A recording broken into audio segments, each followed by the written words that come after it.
was amazing. You've traveled quite a long ways and quite a long time. Keeping an eye from afar. Agent Dexter! Just your average snafu, Doctor. We're short on time, of course. I suggest we make an urgent exit. Not even enough time for small talk? So be it, and let it be. I am ready, even perhaps willing.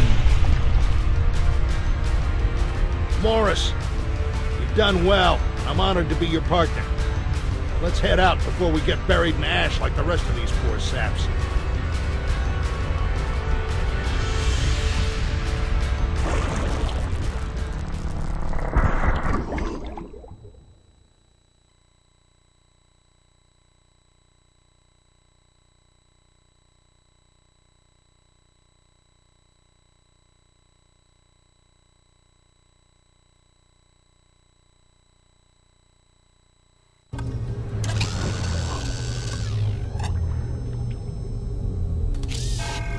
Dr. Cole! It is so good to see you back. All of us at Chronotech were terribly worried. What would happen without you? Oh, Mother, you have done just fine in my absence. I'm sorry for damning you with such faint praise. I should say you did wonderfully. Thank you, Dr. Cole. But it is much better to have you back. We have much to discuss. I'm sure you'd fancy a moment to clean up and refresh. So may I meet you in your office in 1 hour? Yes, that's splendid. We have much to discuss. I will use the time to confer with our technicians and check the status of the time streams we've been monitoring. We're awaiting confirmation, but I think we've corrected all the problems. I will see you shortly. Oh, so nice to be back. Home. Yet what a journey. You saw some sights, did you? Oh, 1,000 times, yes, and 1,000 times again. But all in the name of science, of course. I had to keep it to myself, but I was testing a hypothesis that could have changed everything. There was no reason to... Dr. Cole, finally we meet. It is a pleasure and an honor. I've followed your work since I was a child. Fascinating moments of my life. And perhaps I could say the same of you, but I apologize for my ignorance. Who you are? I am Dr. Victor Strinko. I am in charge of Chronotech, but from a few decades down the line. So, meet the new boss? Is that why you're here? I have a question for you, Dr. Cole.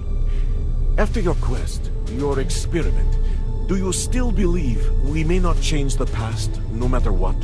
Well, my data show that changes do not have the immediate negative consequences we forecast, but I still firmly believe that any change to history will result in possibly vast and resonating repercussions. It is in our best interest to protect history. Who am I, or anybody else, to play God? I'm all for helping those that suffer. But dark days teach valuable lessons.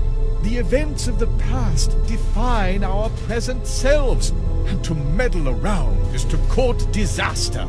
Thank you, Doctor. I have my answer. And it breaks my heart to hear it. I have read all your work several times. You are a hero to millions, including me. And so it pains me greatly to do this. Hey! What the fuck? Easy, Agent Dexter. That will be the end to violence. And I have an explanation. All right, I'll listen, but my question stands. It is regrettably tragic, but necessary. The gentlemen we interfered with, the Welshes and the Petroviches, are the ancestors of some brilliant scientists. In their research, they discovered a way to code the viruses to seek out specific genetic codings. Specifically, the DNA that we receive from our racial heritage. It was an effort to combat rare specific diseases, but their work fell victim to espionage. A member of a radical fringe group was a lab assistant, and sent copies of their research to a Middle East institute. There, less talented but more fanatic scientists worked for years, modifying the virus. The end result was a fatal pathogen that could be targeted to a specific race. A terrorist cell smuggled it into the United States, not too long after you were seized, Dexter, and released it with an airburst from a weather balloon over Washington, D.C. It probably would have killed only a few million if these less talented scientists had stabilized the virus. But they didn't, and their sloppy work rapidly mutated into a highly contagious bug that spread throughout the world.